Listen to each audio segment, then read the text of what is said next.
If you can't relax around someone, your nervous system is not being dramatic. It is being accurate. Relaxation is not a mindset you force. Relaxation is a physiological signal that says, this environment is safe enough to stop monitoring. And when your body refuses to soften around a specific person, it usually means one of two things is happening. Either your system is reacting to your own history being activated, or your system is reacting to the real pattern of the relationship. Most people try to solve that discomfort with a story. They tell themselves, I'm just anxious, I'm overthinking, it's my attachment style, I need to heal, I need to be more secure. And yes, self-awareness matters. But here is what matters more. Your body does not calm down because you told yourself a nicer story. Your body calms down when the environment becomes predictable and emotionally safe. That's why you can be strong and confident in other areas of life and still feel unsettled around one person. Because your system is reading cues you might not be admitting consciously. In this episode, we're going to explain why you can't relax around them through the lens of avoidant and anxious dynamics. And we're going to separate two things people constantly confuse: the feeling of chemistry and the feeling of safety. Some people feel like electricity because your body is on alert. Some people feel like home because your body can exhale. And if you keep confusing alertness for love, you will keep choosing the type of bond that makes you live in a low-grade stress state. Let's start with a simple question. What does your body do around them that it does not do around others? Do you monitor your words more? Do you hesitate before texting? Do you replay conversations after you see them? Do you feel relief when they reply and a drop when they don't? Do you feel the urge to prove you're easy, low maintenance, not too much? Do you become unusually tuned to their micro shifts? That is not random. That is your nervous system adapting to uncertainty. The nervous system becomes hyper-aware when predictability is missing. Predictability is not romance. Predictability is not boring. Predictability is what allows attachment to be soothing instead of consuming. Now, let's talk about the hidden trigger behind the phrase, I can't relax around them. Most of the time, you can't relax because you don't know what happens next. Not in a big, dramatic sense, but in a subtle, repeating way. You don't know if warmth will continue or disappear. You don't know if closeness will be followed by closeness or by distance. You don't know if you'll be met or minimized when you express something real. You don't know if the good version of them is the real version or the temporary version. And your body learns that unknown equals risk, so it stays ready. Ready for silence, ready for mood changes, ready for the pullback, ready for the moment you feel stupid for being hopeful. That readiness is the opposite of relaxation. Relaxation requires a stable contract, not a spoken contract, a behavioral contract. The contract is what the pattern teaches you. It teaches you what happens when you get close. It teaches you what happens when you ask for clarity. It teaches you what happens when you need reassurance. It teaches you whether conflict leads to repair or disappearance.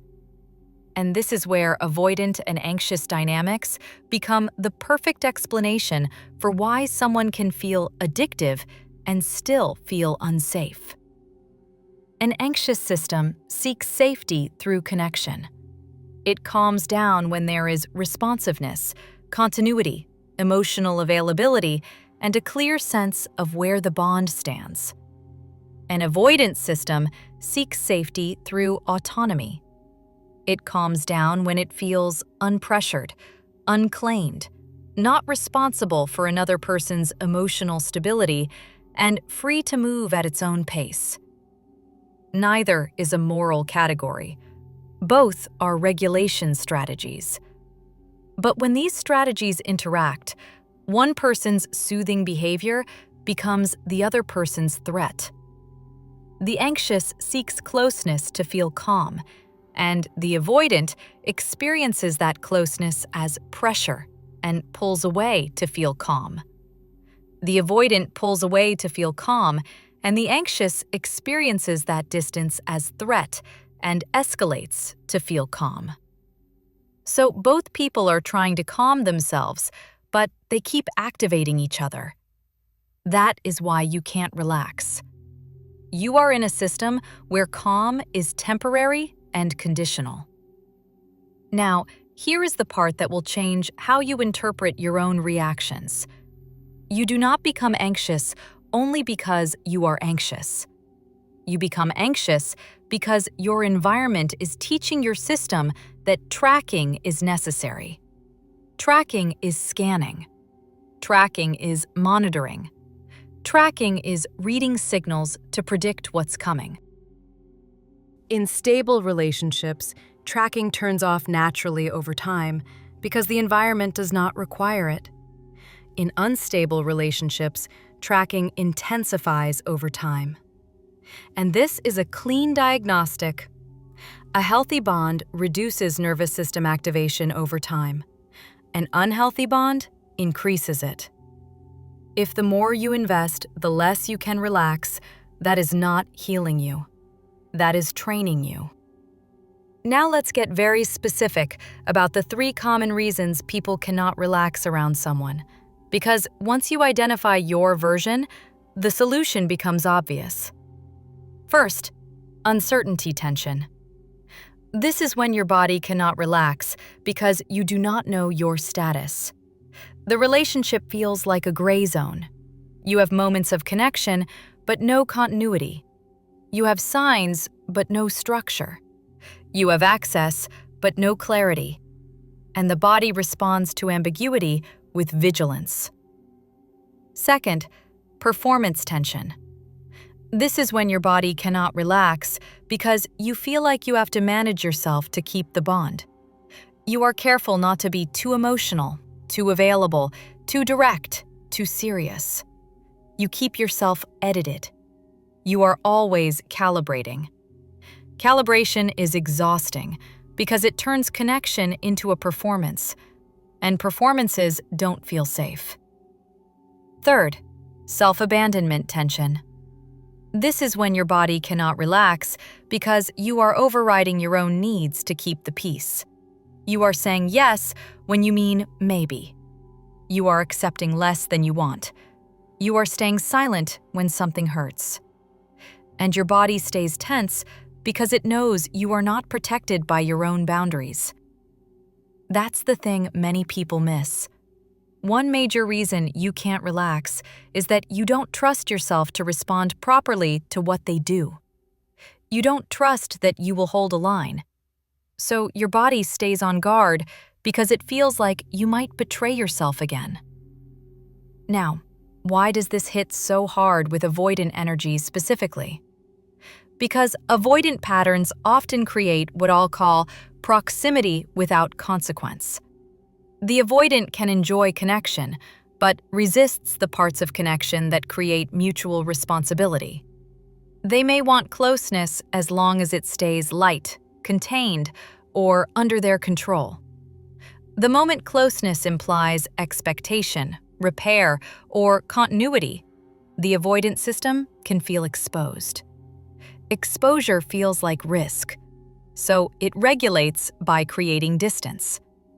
That distance can be slow replies, vagueness, busyness, deflection, shutting down, disappearing after intimacy, or resetting after conflict. And here is why you cannot relax around that. Because closeness becomes followed by uncertainty. The relationship teaches your body that intimacy has a cost. The cost is the pullback.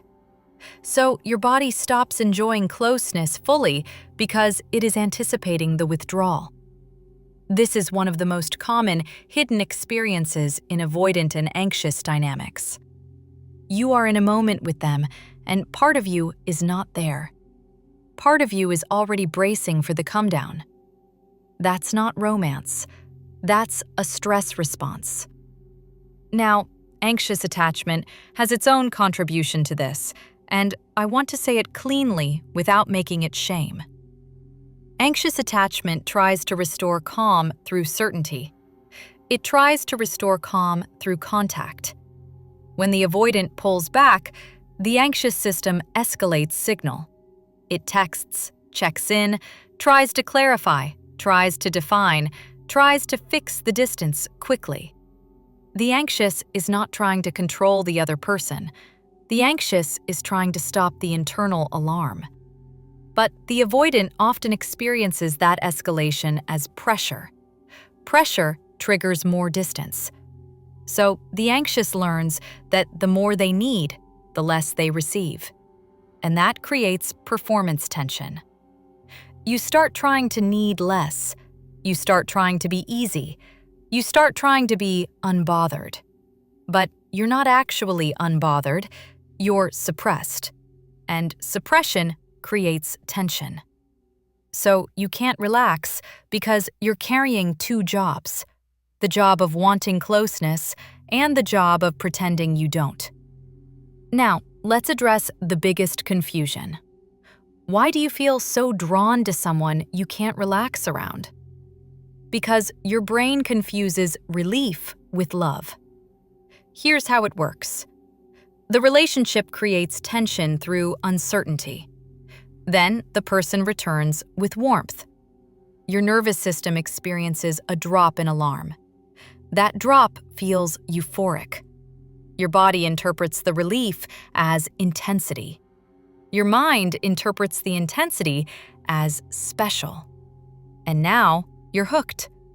Not only on the person, but on the cycle of tension and relief. This is why people say things like, "I've never felt this before." You have felt it before. You felt it in any environment where you didn't know what you were going to get. Intermittent reward creates focus. Unpredictability creates obsession. Stability creates calm. Calm can feel unfamiliar. Calm can feel boring if your nervous system was trained to equate love with suspense. So you keep choosing suspense. You keep choosing the person you can't relax around, then calling it chemistry. Chemistry is not the problem. The problem is when chemistry requires vigilance.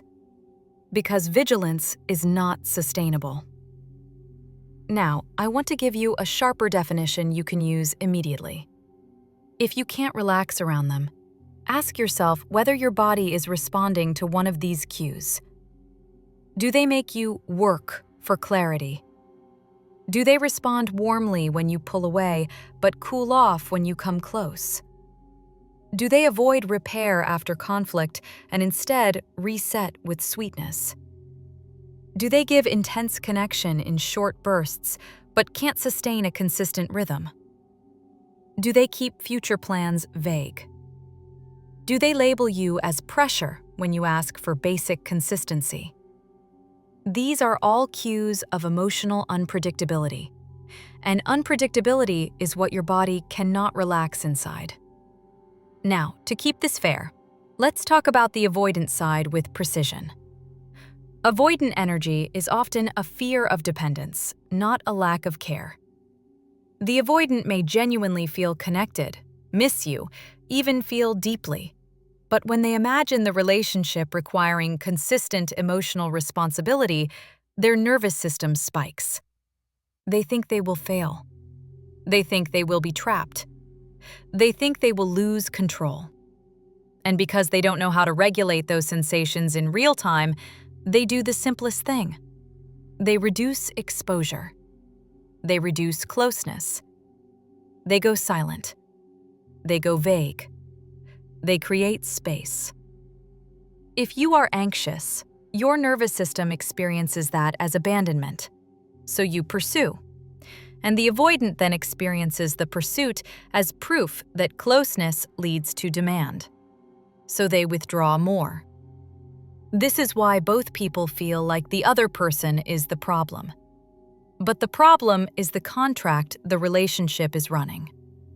The contract says closeness leads to withdrawal, and withdrawal leads to pursuit.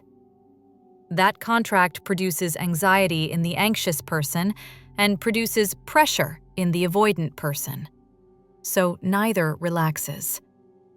Now, this is where most people make the wrong move. They try to relax by changing themselves into a different person. They try to become less needy, more detached, more mysterious, more chill. But the reason they can't relax is not that they need to be cooler. It's that their nervous system does not trust the environment. You can act chill and still be internally on fire. And that is what many people do. They become externally calm and internally obsessed. That's not regulation. That's performance. Performance tension. The real solution is to make the relationship predictable, or to stop participating in the unpredictable parts. That's what boundaries are. Boundaries are not punishments. Boundaries are instructions to your nervous system that say, I will not keep placing myself in environments that train me to panic. Boundaries are how you become someone who can relax, because you stop making safety dependent on another person's mood. Now, let's talk about what it looks like to create a relationship contract your body can relax inside, even if you are anxious and the other person is avoidant. The contract has 3 pillars: consistency, repair, and pacing. Consistency does not mean constant contact.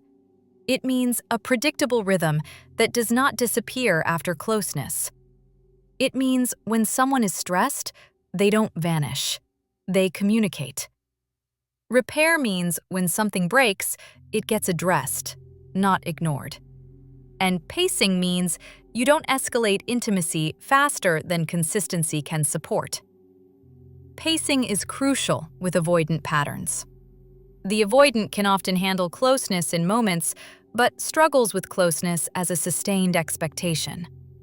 So pacing means you allow closeness to grow at the speed of demonstrated capacity, not at the speed of hope, not at the speed of chemistry.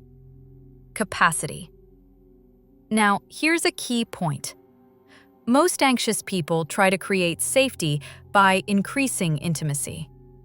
They have a great moment and they want to lock it in. They want to define it. They want to secure it. They want a future conversation at the peak. But the peak is the worst time to ask for structure in an avoidant dynamic, because the avoidant is already feeling the spike of exposure. So the anxious move is to slow down at the peak, not speed up. And this is why you can't relax, because you act at the peak. You act when you are activated. You try to fix the feeling while you're inside it. That creates urgency. Urgency creates pressure. Pressure creates more avoidance. So you need a different rule. When you feel activated, delay action. Not ignore. Delay. Regulate first, then decide. Then, when you're calm, you communicate cleanly. Cleanly means short, direct, not a speech, not a debate. One line that sets a standard, and then you stop talking. The power is not in the sentence. The power is in what you do next. Because what you do next is what trains the contract. If you say you want consistency, but keep rewarding inconsistency, you train your nervous system to stay on alert. If you say you want repair, but accept resets without repair, you train yourself to live in suspense.